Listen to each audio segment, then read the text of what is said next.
it's fair to say that the last episode didn't end too well. Are you serious?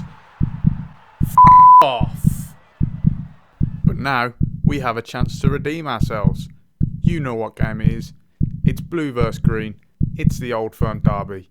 Get ready for a tense one.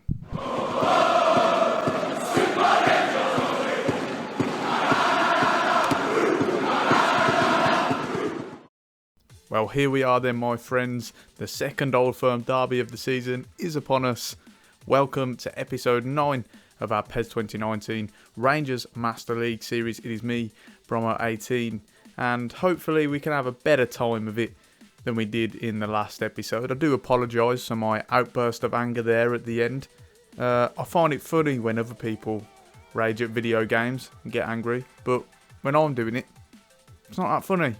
So hopefully there's not too much more of that throughout this series, but it's time to move on. And before we have a recap of our past results and transfer news, first of all, a couple of notices for the channel. I think a couple of double upload days are in order. We'll have this video coming out today, as will another one. Probably a 1,000 subscriber special. I think I'm going to do a PES 2019 giveaway. So look out for that. And then tomorrow I think we'll have a double upload of the Ranger series, episode 10 and 11. So if you are enjoying it, then make sure you check out those.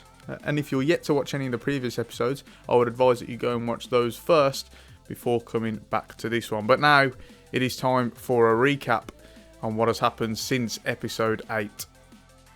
So we'll start off with the transfer business. And as you can see here, I had a whopping £7.3 million offer from Serie A outfit Spal for one Scott Arfield, which I actually rejected. And I know a lot of you might be looking at this now thinking, are you absolutely insane? Perhaps, but to be honest, he has been my best player other than Morelos, and I plan on keeping him. Meanwhile, we also had an offer for Kelly, which I duly accepted. He'd been on the transfer list, and he's just not going to play.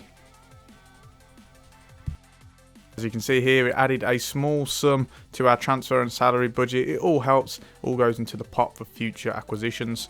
And speaking of acquisition, we have one here, one Ademola Lookman on loan until the end of the season. As you can see, he's absolutely delighted to join the club. Not getting first team football at Everton, so it seems like a natural move. And you will see in the coming highlights and episodes just how well he can adapt. In addition to that, as you can see, we made an offer for Jordan Ibe. It was around £5 million. I haggled, to be honest. I decided to bid low on purpose in the hope that they might accept on the off chance. They didn't, but we will perhaps try again for him soon. Not really getting first team football at Bournemouth, and I think that's a natural and realistic move for him. Moving on to our quarter-final tie against Motherwell, and as you can see here, we go 1-0 down, because we always go 1-0 down, because we always have to do things the hard way.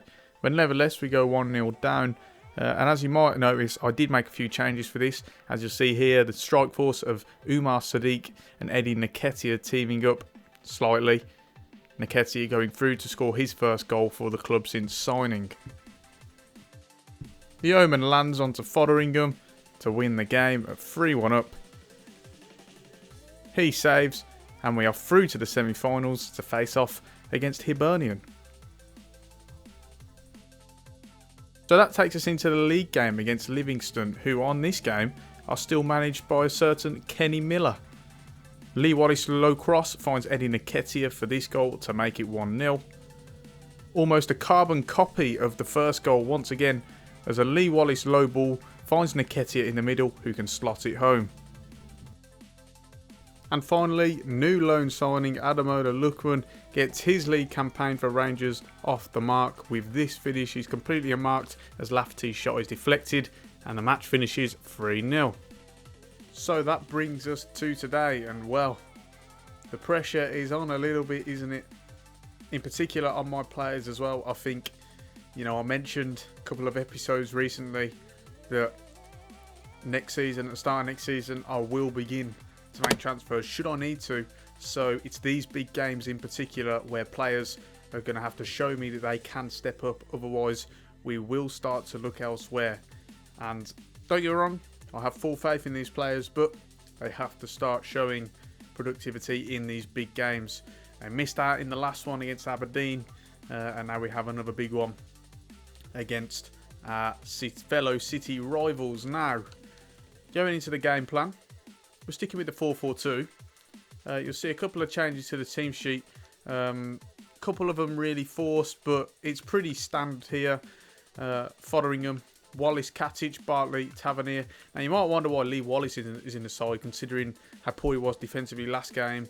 I've got to say, Barisic, on top of the fact that his stamina isn't looking great, he's not been very good, really. A bit sluggish, a bit slow, feels quite heavy. So, you know, I can't say I've got full faith in him recently. In centre midfield, we've got Koulibaly and Ajaria. Desperately going to miss out on Scott Arfield here. His stamina isn't great. And also, for some reason, he's on a red arrow, which I don't really understand why, because he's just been playing brilliantly. So that was a bit puzzling. Then on the wings, we got Lookman and Kent. Lookman only just about makes it into the side. As I say, I'm really wary of this stamina issue. On PES, it does tend to go down quite fast, particularly in a style that we play where sometimes we're pressing high and we're being quite intense, covering a lot of ground. So he just about makes a side, but he's probably going to end up being substituted at some point in the game. And then Morelos and Lafferty leading the line. You'll notice we switched these around compared to recently. We want our taller man further forward now, purely because I think our attacking play this game is going to depend highly on the wings. As you can see in the opposition lineup, despite the fact they've got Trent Alexander-Arnold and Kieran Tierney, they decide to play without fullbacks. So, despite the fact it's a really strange decision, I think it could work to our advantage. Yes, they will be stronger than the stand the middle. I mean, we'll have to be wary of that. But it means that we can double up on them down the wings, get crossed into the box, use our pace down the sides. And I think that is really where Celtic can be got at today. In terms of the tactics, couple of alterations. The attacking style is very much the same and always has been throughout the season, really. As you can see here, all complement each other. Defensively, we dropped the defensive line a bit. Before it was on maybe 5 out of 10. I noticed it was a bit too high. A couple of people mentioned that in the comments as well. So yeah, appreciate those tips. I definitely thought about it and today putting it in action. Also, we're becoming a little less compact this time. Before it was around here. I feel like that's costing us crosses into the box in terms of the fact that the opposition are getting a lot of balls into the box, and that's where a lot of the goals we are conceding are coming from. So we want to be a little bit less compact, but not to the point where there's too many vacant spaces in the middle. But apart from that, we are good to go. It is a big game. It is a very, very big game. If we lose this, then are we out the title race? Maybe, but we can't even think like that, to be fair. We just got to win. We just got to win. And now I've said that, we'll probably lose. But on that note, it's time to begin.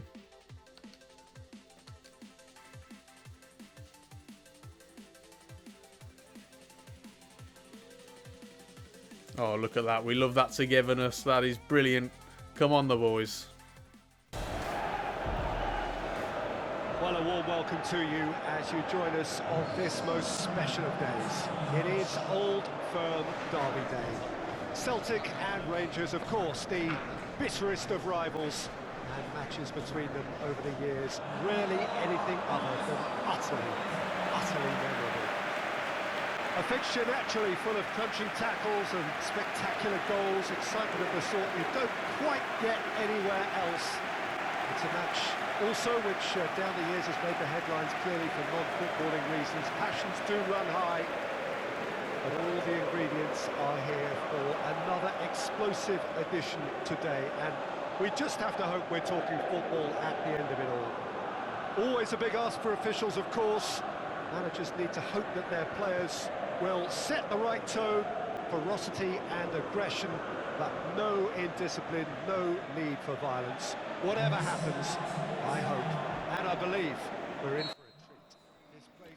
As you can see, Peter Drury keeps his place just about, and what I mean by that is I didn't completely mute him after my little outburst in the last game, but he's hanging on by a thread though, so you better stop getting on my nerves. Right, so if I just look at the set piece strategies here, we're going to go for dash. Wants to be more in the centre. And Morelos finds space. It's saved by Craig Gordon. And that is an early hit there. Oh.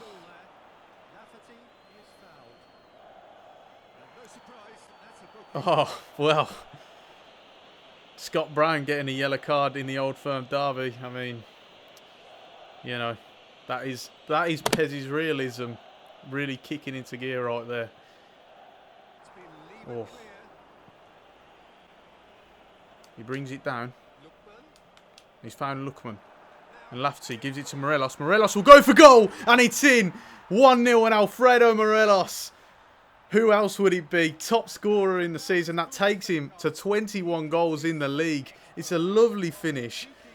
The build-up play was nice. Lookman lays it off to Lafferty. One-touch stuff. And then a further touch from Morelos before he whips it into the top right corner. What a finish that is. And it's a brilliant start. We have to say we've been the better team. Morelos came close early on in the game from that header where Gordon saved. And this time, he gets a shot away, he finishes, and it is 1-0, and it's a great start for us. As they'll look to feed it over the top now. Rajari are tracking James Forrest. Oh no, low cross, defensive errors there. Nobody following the ball, they're standing around, and Lee Griffiths will be so disappointed with that. He's got the sort of quality to finish that sort of chance. He'll be really disappointed. Katic and Bartley, though, sort of caught in no man's land, and that's been a bit of a problem all season. Lookman loses the ball again. Come on. And it could cost us here. Ajaria isn't able to get onto that. Wow. Is that Lee Griffiths again? I think it is. Ajaria, it's poor. Lookman loses the ball.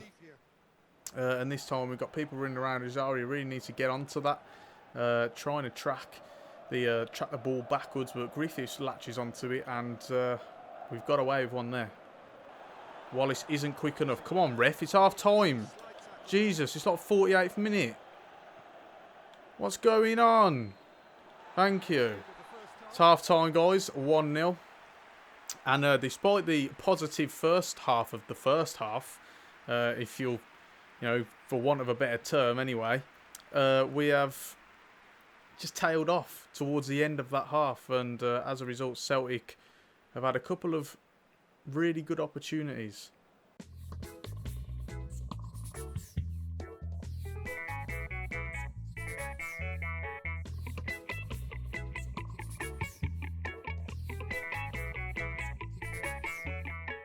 Well, guys, you'll have to excuse the panic for a minute there. The screen went black. Nothing was happening. And I thought, oh, no, the game's crashed. I'm going to have to do this again. Thankfully, we're okay so far. But just watch this space.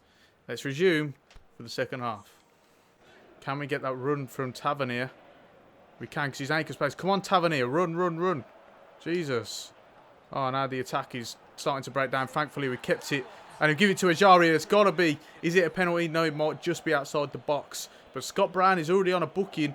Could he get sent off here? Morelos is pleading the case. He can indeed. And Scott Brown is sent off. That's actually the first red card that I've experienced playing PES 2019. And Scott Brown, he'll be obviously disappointed to have been sent off by the end of the day. It is a booking, as was the first one, and that gives us an excellent chance now with Celtic down to 10 men. Tavernier to take this free kick now. I'm yet to score a free kick on this game. Oh, it's in! It's deflected off the wall, I think, but it doesn't matter. I don't care. I don't give a f***, mate. James Tavernier scores the free kick. And we are 2-0 ahead. It is another sucker punch. It has taken the deflection. I think it has indeed, but it doesn't matter. Let's just have a look here. Does it? Maybe not. I'm not quite sure now. I don't care though, because James Tavernier has come up big. And with Celtic down to 10 men, they are now 2-0 down at Ibrox Stadium. We are in a brilliant situation here for us to really seize this game now.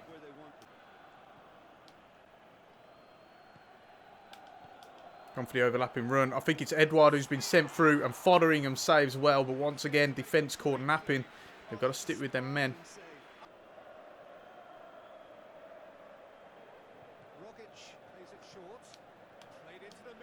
Can Tavernier get out? He can't. We're going to make a quick substitution here.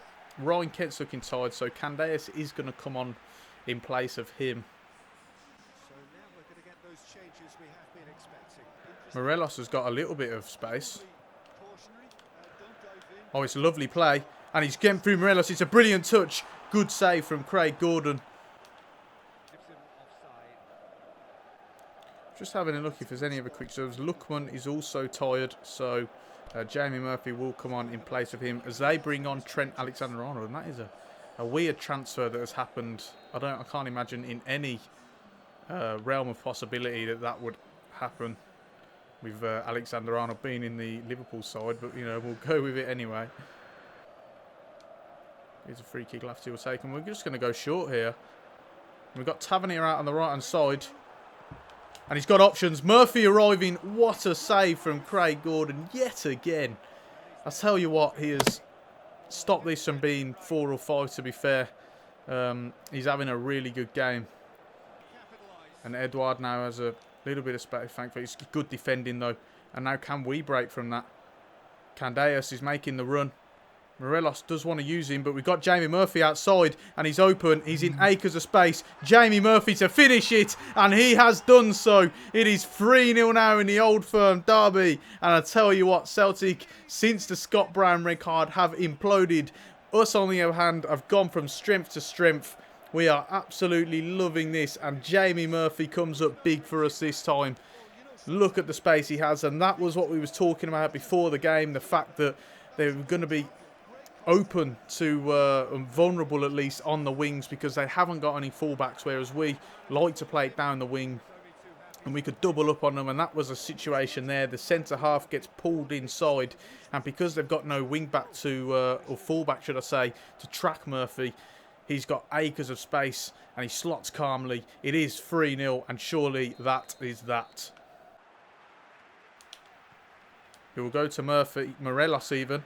And Morelos turns well. And he spotted that run of Lafferty. And now Lafferty's in to make it for Craig Gordon yet again. But Morelos pounces on a defensive error there. He'll cut back to Lafferty. Oh my word. I can't believe he's missed that. I'll tell you what, let's keep going. Let's push for more. And that's what we're doing. Lafferty now on the ball after Murphy wins it. Morelos gives it to Candeas, who's overlapping. Can he make it 4? Oh. As they'll go for that overhead kick. And that is it. It is full time. What a performance from my boys. Rangers, absolute running riot today. And that is the sort of big game that we needed from the boys. That will really get us going, hopefully, for the future. It closes the gap back down to 4. And I tell you what a response that is to the, well, at least the game you saw in the last episode where we imploded right at the end. This time we've gone from strength to strength, and I tell you what, it could have been more. We had some brilliant chances. Well, Celtic did, to be fair, in all fairness, they had some brilliant chances as well in the first half. But I tell you what, in the second half we really took control. But nevertheless, 3-0 win. Played really well. We were helped by the Scott Brown sending off for sure. But even so, brilliant performance. And I'm absolutely delighted with that. And that leaves the league table looking something like this. Don't forget that in PES, I do believe it is the top 2 in the division that will qualify for Champions League. So in terms of the Champions League places, we're 6 points clear of Hibs, which is always a positive. And now just 4 points behind Celtic. That is their first loss of the season. So now no team is unbeaten. We're still unbeaten at home as well. And, you know, that will certainly have aided our performance in the last game at Ibrox. Well, not the true Ibrox. That is still yet to come. But nevertheless, we're absolutely loving it. We've got some transfer offers here, but I'll deal with them in the next episode. We want to round it off there, guys, because just want to leave it on a high note. A brilliant performance from the boys. Absolutely buzzing, as you can tell. Enthusiasm is back and we are ready to go again. It finishes in the end Rangers 3, Celtic 0 in the Old Firm derby, and it is time to round the episode off there. If you have enjoyed this one, as I know I have, then please do leave a like on the video and subscribe to the channel for more regular gaming content. Don't forget to check the affiliate links in the description. If you are yet to buy PES 2019 and you want to get it on PC, then you can get it for a cheap reduced price, around I think 45% off now, from cdkeys.com. Check them out in the description. Depending on the standard, Beckham or Legend edition, there are 3 different links there for you to try. Meanwhile, it is time to round the episode off there though, guys. Don't forget to look out for my giveaway sometime later as well, as this is a double upload day, as will tomorrow be as well. And on that note, I'm Bro18. Hope you are all well, and I will see you next time.